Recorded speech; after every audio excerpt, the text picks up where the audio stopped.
Hello friends, welcome to defence matrix. तो ये चीज़ हम जानते हैं कि इंडिया टुडे के सेमिनार के दौरान एयर चीफ मार्शल द्वारा कई क्वेश्चंस पर जवाब दिए गए, जिसके बारे में पास्ट कुछ दिनों से हम चर्चा कर रहे हैं। इसमें एक और चीज़ पर सवाल उठा था और ये Chinese 6th generation fighter platform को लेकर था। तो हमारे एयर चीफ ने चाइना के क्लेम्स पर सवाल उठाए थे और उन्होंने ये कहा कि ऐसे तो ये भी कहा जा सकता है कि इंडियन एयरफोर्स के पास 6th जनरेशन फाइटर पायलट्स हैं। तो इस चीज़ पर हमने डीपली डिस्कशन किया हुआ है कि क्यों Chinese fighter platform 6th generation नहीं है, और उसी चीज़ को हम आगे अटैच करने वाले हैं, क्योंकि इसके बाद जो वीडियो आने वाला है वो काफ़ी ज़्यादा क्रूशल है, जो कि डेडिकेटेड वीडियो होगा जेट इंजन डेवलपमेंट प्रोग्राम्स को लेकर, जो कि इंडिया के चलाए जा रहे हैं। इसमें हम कावेरी के बारे में भी डिस्कस करेंगे और फ्यूचर जेट इंजन प्रोग्राम्स के बारे में भी चर्चा करेंगे। तो एक रिपोर्ट रशियन मीडिया आउटलेट टास द्वारा पब्लिश करी गई है, जहां पर उन्होंने एक इंटरव्यू कंडक्ट किया था सुखोई डिज़ाइन ब्यूरो के चेयरमैन का, जिसमें उन्होंने बताया कि Russia 6th generation fighter development की तरफ आगे बढ़ रहा है।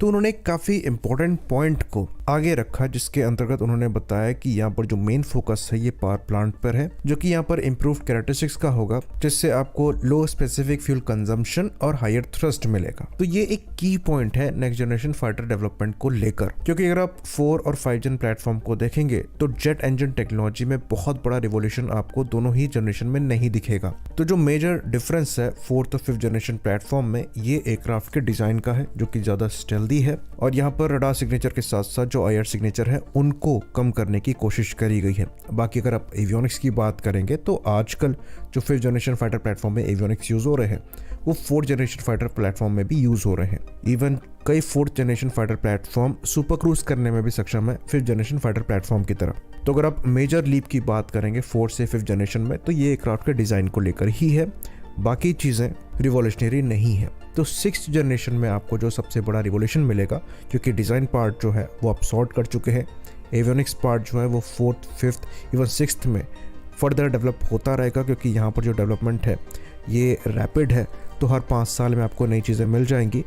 जो मेजर यहाँ पर इम्प्रूवमेंट होगा वो जेट इंजन को लेकर होगा, क्योंकि हार्डवेयर और सॉफ्टवेयर पार्ट जो है वो लगातार इम्प्रूव हो रहा है, और इवन आप 4th जनरेशन फाइटर प्लेटफॉर्म में भी ये इम्प्रूवमेंट अपग्रेड्स के साथ साथ कर सकते हैं। तो वो पार्ट स्पेसिफिकली किसी जनरेशन के लिए नहीं होगा। हाँ, कुछ ऐसे हार्डवेयर ज़रूर होंगे जो कि 6th जनरेशन फाइटर प्लेटफॉर्म के लिए स्पेसिफिक होंगे, लेकिन वो associated in next generation engines के साथ ही होंगे। यहाँ पर हम डायरेक्ट एनर्जी वेपन्स की बात कर रहे हैं, जो कि पावर हंग्री होंगे, और उनकी पावर रिक्वायरमेंट को पूरा करने के लिए ये जेट इंजन ही सामने आएंगे। तो जब बात फाइटर प्लेटफॉर्म की आती है तो ये चीज़ साफ हो जाती है कि जो नेक्स्ट जनरेशन टेक्नोलॉजी है ये नेक्स्ट जनरेशन प्रोपल्शन पर ही बेस्ड होगी। इसलिए जो चाइनीज 6th जनरेशन फाइटर है उसे 6th जनरेशन ट्रू सेंस में नहीं कहा जा सकता। ये चीज़ हमने J36 पर जब वीडियो बनाया था तब भी एक्सप्लेन करी थी कि नेक्स्ट जनरेशन टेक्नोलॉजी की क्लियर डेफिनेशन नहीं है, और जब तक नेक्स्ट जनरेशन प्रोपल्शन टेक्नोलॉजी आपके पास नहीं है तब तक आप ट्रू सेंस में अपने प्लेटफॉर्म को जनरेशनल लीप नहीं कह सकते। क्योंकि अगर आप AI इंट्रोडक्शन की बात करते हैं या फिर ऑटोनोमस ऑपरेशन की बात करते हैं, तो प्रेजेंट जनरेशन में ऐसे ड्रोन्स हैं जो कि AI को यूज़ करते हुए ऑटोनोमसली ऑपरेट कर रहे हैं, तो वो जनरेशनल लीप नहीं है। इवन सेम टेक्नोलॉजी आजकल के ऑपरेशनल 4th और 5th जनरेशन प्लेटफॉर्म में भी आ रही है, और चाइना आज भी स्ट्रगल कर रहा है जो प्रेजेंट जनरेशन इंजन्स हैं उनको एफिशिएंट बनाने के लिए, और बेयरली वो अभी रशियन इंजन्स की परफॉर्मेंस को मैच कर पा रहे हैं। इसलिए J36 में 3 इंजन्स का यूज़ उन्हें करना पड़ा, जो कि डिज़ाइन को फर्दर कॉम्प्लिकेट कर रहा है। अल्टीमेटली ये एयरक्राफ्ट का फ्लाइंग कॉस्ट बढ़ाएगा, मेंटेनेंस कॉस्ट बढ़ाएगा, और जो अवेलेबिलिटी रेट है उसको अफेक्ट करेगा। और नेक्स्ट जनरेशन टेक्नोलॉजीज में आपको ये सारे इश्यूज सॉर्ट करने हैं। तो आपको simple, efficient, low cost platform चाहिए जो कि सस्टेन किया जा सके, और ट्रू सेंस में नेक्स्ट जेन वही है। तो ये चीज़ हम क्लियर कर दें कि एकमात्र कंट्री जो कि ट्रू सेंस में कैपेबिलिटी पजेस करती है नेक्स्ट जनरेशन फाइटर प्लेटफॉर्म को डेवलप करने के लिए, वो अभी यूनाइटेड स्टेट्स ऑफ अमेरिका है। बाकी जो यूके का टेम्पेस्ट प्रोग्राम है ये भी काफ़ी अच्छा जा रहा है, और सिग्निफिकेंट डेवलपमेंट रोल्स रॉयस द्वारा अपने नेक्स्ट जनरेशन इंजन्स को लेकर भी किए जा रहे हैं। बाकी अगर दूसरी कंट्रीज़ की बात करें तो वो इनके आसपास भी नहीं है, और इसलिए सुखोई डिज़ाइन ब्यूरो के चीफ ने खुद कहा है कि हम एक बेटर पावर प्लांट पे काम कर रहे हैं, जहाँ पर जो स्पेसिफिक फ्यूल कंजम्पशन है वो लो हो और थ्रस्ट हाई हो, क्योंकि रशिया द्वारा भी अब जाकर AL-51 जैसे इंजन को डेवलप किया गया है, जो कि वेस्टर्न इंजन से कंपेयर किया जा सकता है। यूएस की बात करें तो यूएस बाकी सबसे दशकों आगे है। यूएस द्वारा काम किया जा रहा है एडेप्टिव साइकिल इंजन पर, तो यूएस द्वारा इन इंजन्स पर ऑलमोस्ट 1 दशक से ऊपर से काम किया जा रहा है। पहली बार जो प्रोटोटाइप XA100 है उसको 2020 एंड में पहली बार फायर भी कर दिया गया था। तो ये इंजन करीबन 200 किलोन्यूटन थ्रस्ट को पैदा करने में सक्षम भी होगा, साथ ही साथ ये फ्यूल एफिशिएंट भी पुराने F135 इंजन से ज़्यादा होगा जो कि अभी F35 पे इस्तेमाल करे जा रहे हैं और करीबन 181 किलोन्यूटन का थ्रस्ट पैदा करने में सक्षम है। तो ये जो XA100 इंजन्स हैं इनको ओरिजिनली F35 में यूज़ किया जाना था। बेसिकली F35 के फ्यूचर अपग्रेड्स में इन इंजन्स को इंटीग्रेट किया जाना था, पर क्योंकि इन पर फर्दर काम किया जा रहा है और कॉस्ट भी यहाँ पर काफ़ी ज़्यादा इन्वॉल्व है, इसलिए फ़िलहाल के लिए इस चीज़ को टाल दिया गया है। पर ये इंजन बेस बन रहे हैं एक और इंजन का जिसे XA102 कहा जाता है, जो कि NGAD के लिए यानी कि next generation air dominance fighter के जेट इंजन्स के रूप में इस्तेमाल किए जाएंगे। तो ये engine 3 stream adaptive cycle design को यूज़ करते हैं, जिसकी मदद से ये अपने बाईपास रेशियो को चेंज कर सकते हैं रिक्वायरमेंट के हिसाब से। तो फ्यूल एफिशिएंसी इस तरीके से बढ़ जाती है, साथ ही साथ जो कोर है वो भी ज़्यादा कूल रहता है। प्लस यहाँ पर CMC यानी कि सेरेमिक मैट्रिक्स कंपोजिट का भी इस्तेमाल किया जाता है, जो कि फर्दर एफिशिएंसी को बढ़ाता है।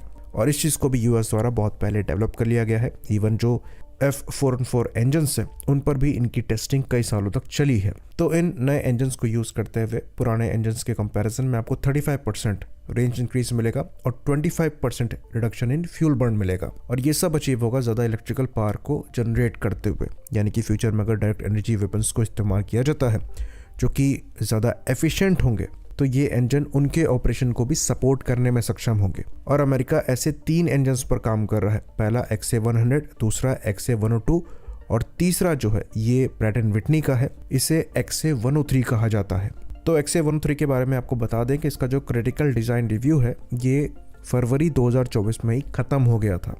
तो इन तीनों इंजन्स पर जो काम है वो एडवांस स्टेजेस पर है। तो इन इंजन्स की जो सर्विस लाइफ है ये भी ज़्यादा होगी। तो यहाँ पर आपको मेंटेनेंस कम मिलेगा, रेंज ज़्यादा होगी, फ्यूल एफिशिएंसी ज़्यादा होगी और ज़्यादा इलेक्ट्रिकल एनर्जी को भी ये इंजन प्रोड्यूस करने में सक्षम होंगे। तो ये जो इंजन टेक्नोलॉजी है ये पूरी तरीके से रिवॉल्यूशनरी है और यहाँ पर जो थ्रस्ट नंबर प्रोड्यूस हो रहा है इस एफिशिएंसी के कंपैरिजन में ये भी ट्रू सेंस में नेक्स्ट जनरेशन है। इवन यूएस द्वारा हाइपरसोनिक प्रोपल्शन सिस्टम पर भी काम किया जा रहा है। तो यूएस की एक प्राइवेट कंपनी है हर्मेस, ये 2018 में ही स्थापित करी गई थी और ये सिविल एविएशन पर काम कर रहे हैं, जिसके लिए ये हाइपरसोनिक प्रोपल्शन टेक्नोलॉजी को डेवलप कर रहे हैं।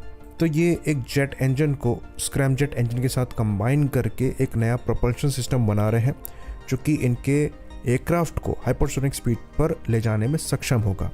इनके द्वारा इवन प्रोटोटाइप भी डेवलप कर लिया गया है जिसको ये क्वार्टर हॉर्स मार्क 0 कह रहे हैं। बाकी इनके द्वारा प्रोपल्शन सिस्टम को भी टेस्ट किया जा रहा है। इसके कई टेस्ट सक्सेसफुल रहे हैं और भले ही ये प्रोजेक्ट आगे चलकर सक्सेस बने या ना बने, पर टेक्नोलॉजी को यहाँ पर ये प्रूव कर रहे हैं। तो ये चीज़ हमें ध्यान में रखनी है कि अगर हम नेक्स्ट जनरेशन टेक्नोलॉजी की बात कर रहे हैं तो हमें प्रोपल्शन सिस्टम को मास्टर करना पड़ेगा। अनफॉर्चुनेटली इंडिया प्रेजेंट जनरेशन के प्रोपल्शन सिस्टम को भी अभी मास्टर नहीं कर पाया है। तो इंडिया के कॉन्टेक्स्ट में जो सबसे ज़्यादा ज़रूरी चीज़ है ये जेट इंजन है। हम AMC के लिए नेक्स्ट जनरेशन इंजन्स पर काम करना चाहते हैं, हम पार्टनर्स भी देख रहे हैं। तो वहाँ पर हमें ये इंश्योर करना पड़ेगा कि जो प्रेजेंट जनरेशन के सबसे रिफाइंड इंजन्स हैं उनको हम अपने AMC के लिए डेवलप करें और इस पर काम हम ना रोकें और नेक्स्ट जनरेशन प्रोपल्शन टेक्नोलॉजी पर भी हम काम करते रहें। तो जो R&D बजट चाहिए होगा ऐसी टेक्नोलॉजी पर काम करने के लिए, उसका कोई हिसाब नहीं है।